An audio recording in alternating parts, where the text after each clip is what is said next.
গতকালকে একটা ভিডিও সামাজিক যোগাযোগ মাধ্যমে viral, Awami League is back. এক একজন এক একভাবে এটাকে মার্কেটে ছাড়ছেন। ব্রেকিং নিউজ সেটি হচ্ছে ভারতের পক্ষ থেকে কিংবা নরেন্দ্র মোদীর পক্ষ থেকে সচিব আছে শফিকুল আলম, ওনাকে গ্রেফতার করার আহ্বান জানালেন এবং তাকে গ্রেফতার করে তদন্ত করে বা তার মুখ জবানি নেওয়ার আহ্বান জানালেন ভারতের সরকার পক্ষ থেকে। প্রফেসর ডক্টর ইউনূসের কাছে এটার জবাব চাইছে, ওনাকে গ্রেফতার করে তারপরে তার মুখ জবানি নিতে বলছে। ডক্টর ইউনূস আবার সর্বশেষ মোদির সাথে মিটিং করে তিনি ভেবেছিলেন যে এই ম্যাজিকে দেশবাসী বোধহয় একদম উদ্বেলিত হয়ে পড়বে আর কি, কিন্তু পরবর্তীতে দেখা যাচ্ছে যে সেই মিটিং এ যেসব আলোচনা হয়নি সেই আলোচনাগুলোকেও মিথ্যে করে এই যে ডাস্টবিন শফিক, যে ডক্টর ইউনূসের প্রেস সচিব, সেই ডাস্টবিন শফিক ফেসবুক স্ট্যাটাসে এমন বানোয়ার কথাবার্তা লিখেছে যে পুরো ইন্ডিয়া, ভারতীয় সরকার এবং ভারতের মিডিয়া খেপে গেছে। এবার প্রেস সচিবের বক্তব্যকে কার্যত উদ্দেশ্য প্রণোদিত এবং এর ভিতরে অন্য কোনো ষড়যন্ত্র আছে এরকম অফিসিয়ালি দাবি ভারতবর্ষের পক্ষ থেকে করা হলো। বাংলাদেশের অর্থনীতিতে এই মুহূর্তে ভয়ঙ্কর এক অশনি সংকেত দেখা দিয়েছে। শুধু অশনি সংকেত দেখাই দেয়নি, তা কার্যকর হতেও শুরু করেছে। বিশেষ করে পোশাক রপ্তানিকারক প্রতিষ্ঠানগুলোর অবস্থা ভয়ঙ্কর, তারা ভয়ঙ্কর এক অনিশ্চয়তার মধ্যে রয়েছে। প্রিয় দর্শক, এইমাত্র পাওয়া খবর, এবার নোবেল জয়ী ডক্টর মোহাম্মদ ইউনূস এবং মোদী সরকারের বৈঠকের পরে কিন্তু ভয়ঙ্কর বিপদে পড়েছে প্রধানমন্ত্রী শেখ হাসিনা এবং প্রধানমন্ত্রী শেখ হাসিনার দল আওয়ামী লীগ।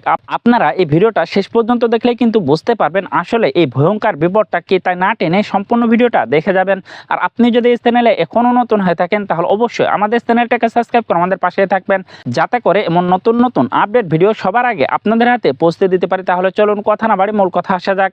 আপনারা কিন্তু জানেন যে প্রধানমন্ত্রী শেখ হাসিনা কিন্তু কয়েক মাস আগে ভারতে পাড়ি জমিয়েছেন, তারপর থেকে কিন্তু নোবেল জয় ডক্টর মোহাম্মদ ইউনূস কিন্তু দেশ শাসন করছেন। আপনারা কিন্তু ইতিমধ্যে সেটা জেনে গেছেন। এখন কথা হলো ভয়ঙ্কর বিপদটা কি, আপনারা কিন্তু ইতিমধ্যে জেনে গেছেন যে প্রধানমন্ত্রী শেখ হাসিনা কিন্তু ভারতের হয়ে কাজ করতো, এমনটাই কিন্তু বলেছে কিছু গণমাধ্যম।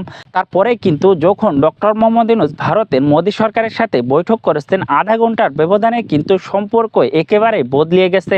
আওয়ামী লীগ কিন্তু কখনো আর ক্ষমতায় আসতে পারবেন না, এমনটাই কিন্তু জানিয়েছেন বিভিন্ন গণমাধ্যম এবং অনলাইন অ্যাক্টিভিস্ট। আপনারা এই ভিডিওটা শেষ পর্যন্ত দেখলে কিন্তু বুঝতে পারবেন আসলে প্রধানমন্ত্রী শেখ হাসিনা আবারও প্রধানমন্ত্রী হতে পারবে কিনা এবং দেশে ফিরতে পারবে কিনা। তার আগে একটা কথা বলে রাখি, আপনারা যদি প্রধানমন্ত্রী শেখ হাসিনার আবারও প্রধানমন্ত্রী হিসেবে দেখতে চান তাহলে অবশ্যই কমেন্ট বক্সে জানিয়ে যাবেন এবং সাথে সাথে কিন্তু আপনি এটাও জানিয়ে যাবেন যে ডক্টর মোহাম্মদ ইউনূস যেভাবে দেশ চালাচ্ছে তিনি আরও 3 বছর যদি দেশ চালায় তাহলে আপনাদের কোনো সমস্যা আছে কিনা। তো সবাই ভালো থাকবেন, সুস্থ থাকবেন, দেখা হচ্ছে পরবর্তী কোনো আপডেট নিউজ নিয়ে।